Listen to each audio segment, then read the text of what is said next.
Sometimes being a parent with IBD is really hard. So today we're going to discuss 3 tips that make parenting with IBD easier. But before we get into these 3 tips, if you enjoy learning simple strategies to make living with IBD easier, you've come to the right place because that's what we do here. So don't forget to hit like and subscribe. Now let's get into these 3 tips. Tip number 1, come up with a plan, especially if you are flaring. So I'll use myself as an example. I enjoyed remission for a good 1.5 to 2 years. And then last spring, I started having symptoms. And these symptoms were associated with I had to rush to the bathroom. I had blood in my stool. I had mucus in my stool, and I became super stressed out, and I started experiencing anxiety. I instantly went from 0 to 100 thinking, how am I going to walk my kids to the bus? How am I going to drive my kids to hockey? How am I going to do this parent thing? Because if I can't control my bowels and I can't leave the house, how am I going to take care of my kids? Are all of their activities just going to stop? They have not seen me super sick as they've been older. I was quite ill when they were younger, but they didn't have the strenuous schedule that they have now. I have to walk them to the bus. I am like their mommy chauffeur or mom Uber, whatever you want to call it, to and from hockey, which, hockey is a good 35 minutes to an hour away, depending on traffic. And so my mind went from 0 to 100 trying to figure out, how am I going to do this, especially if I can't control my bowels? And so what I did is I came up with a plan, and I thought, okay, I can see the bus stop from my house. I can trust my older child to hold the hand of my younger child, and I can watch them. And if I need to, then I will just wear adult diapers to make sure they get to the bus okay. And did I ever have to wear the adult diapers? No. But knowing that I had a plan instantly decreased my anxiety, which helped so much.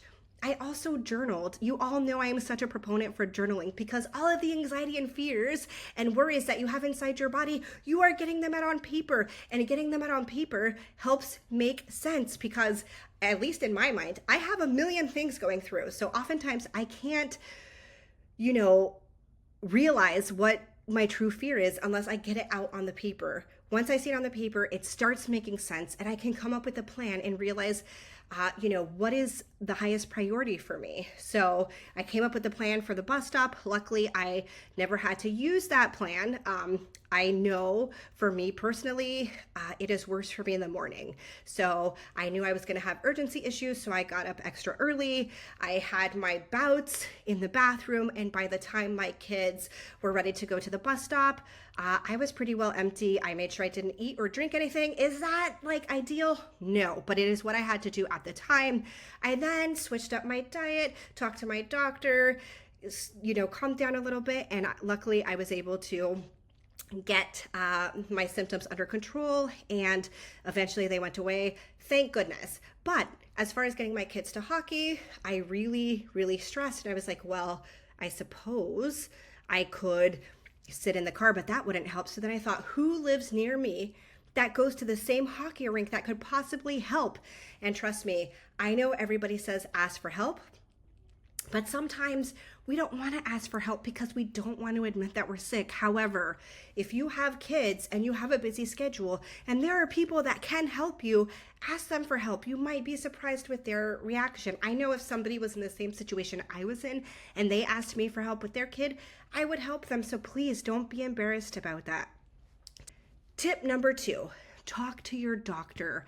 I know this one sounds so monotonous. Okay, talk to my doctor, but seriously, because your doctor understands the nuances of your disease that you may not understand. Maybe your medicine is losing its efficacy. Maybe there is a simple medicine that they can add in short term to help get your symptoms under control. But you never know unless you talk with your doctor. And this also goes for people who have an absence of symptoms. Many times, IBD patients think that an absence of symptoms mean that they are not flaring. It means that their disease is in remission. This is not always true. The disease can work at a microscopic level and still be creating damage even though you don't have any symptoms. That's why it's important to see your doctor on a regular basis and also to get whatever colonoscopies they recommend. Okay, but Talking to your doctor may help you add in a medication temporarily or help your doctor realize, I think that, you may have built up antibodies to this medication or it's not as effective as it used to be. Maybe we may switch to a different drug that is healthier for you or may work best for your symptoms. Tip number 3, get enough sleep. And trust me, I, of all people, know this is easier said than done. I run on 5 to 6 hours of sleep most nights. And trust me, I get it. It is rough. But when I am really flaring like I was last year, I gave myself permission to take naps. And you can do that too. I know it feels so hard to say, it's the middle of the day, I'm going to take a nap, or I just got home from work, I'm going to take a nap. But sometimes you need to do that because your body needs rest. And, I wish I could say that I went to bed at like 9 a.m. and woke up at 6 a.m., but I wish I could say I went to bed at 9 p.m. and I get up at 6 a.m. and I feel great, but that's not usually how my sleep goes. I am a parent. So what happens? I may fall asleep on the couch. I may fall asleep, but then a kid comes in at the middle of the night needing something, and it's broken up sleep. And so rest when you can and give yourself permission to rest. Because in our society, we view rest as unproductive.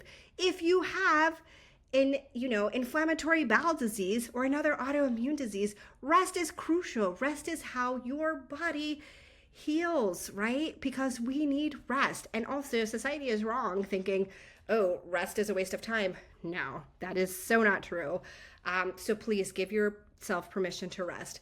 But overall, it is hard being a parent with IBD. I, of all people, get it. I started flaring after I had my daughter.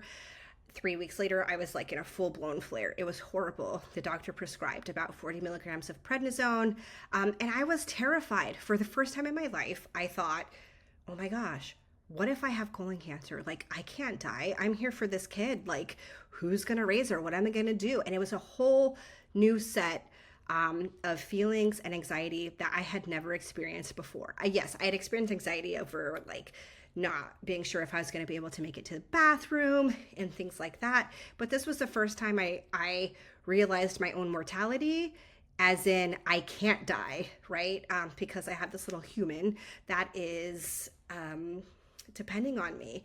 And in hindsight, should I have gotten mental health care? Yes, I should have seen a therapist to talk about my fears. I should have written it out on paper. That would have helped me navigate through the scary forest. But I didn't at the time. I just was so terrified that I went. Luckily, I saw my doctor. I followed tip number 2. I saw my doctor and they were like, okay, listen, colon cancer doesn't move that quickly. You literally had a colonoscopy not that long ago. So we're going to put you on prednisone. We will scope you again because a lot of things change during pregnancy. I had a colonoscopy before my pregnancy, but I had gone a good 9 months, and usually I'm on the yearly maintenance plan is what I call it. I have gotten a colonoscopy every year since I was 23. Some years I've had a colonoscopy twice. But they scoped me. There was no evidence of cancer. So, the doctor said, we doubt we'll see anything. Colon cancer is slow moving for you because clearly we just scoped you less than a year ago.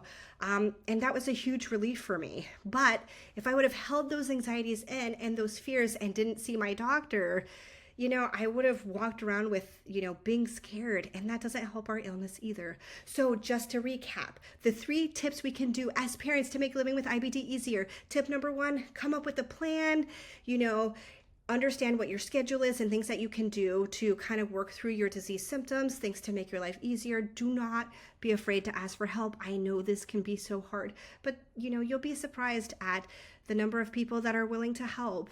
So please don't feel bad about that. Tip number 2, talk to your doctor if you're noticing symptoms. Also, if you're noticing symptoms that you aren't familiar with, your doctor understands the nuances of Crohn's disease and ulcerative colitis. They may have different medication recommendations, or they may add certain medications short term that may help eliminate or improve your symptoms. And tip number 3, easier said than done. I get it, but try and get enough sleep. If you can't sleep for 8 hours at a time, I absolutely cannot. Like, that just doesn't work. I mean, I could if I had the ability, but I'm a full-time grad student.